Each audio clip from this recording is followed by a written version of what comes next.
If you struggle with people pleasing, have you ever noticed that you're also a perfectionist? And that's not a coincidence. And these two traits don't just show up together, they actually work together, feeding a cycle that keeps you stuck. And at the root of it all, fear of abandonment.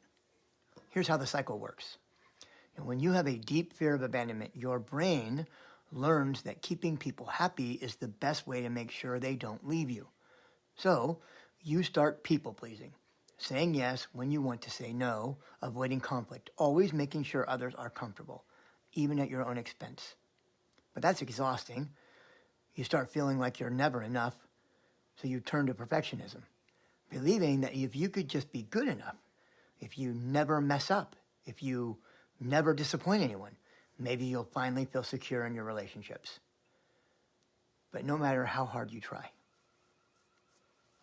it never feels enough. It never feels like enough. It never does.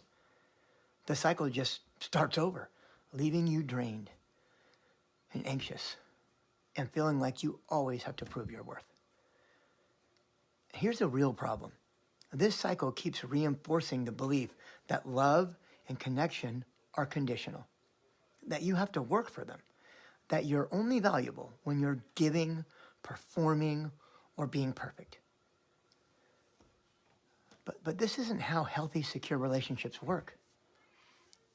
Secure attachment means feeling safe in relationships without the constant fear of being abandoned.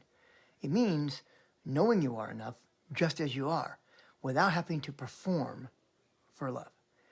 Now, breaking this cycle isn't about trying harder or being better. It's about healing the root, attachment trauma, so you can build secure attachment where love isn't something you have to earn, but something that you feel safe receiving. If you see yourself in this pattern, just know this isn't about you being too much or not enough. It's about old wounds that convinced you love had to be earned. But when you heal the root, you can step into secure attachment where relationships feel safe, stable, and real. Do you recognize this pattern in your own life?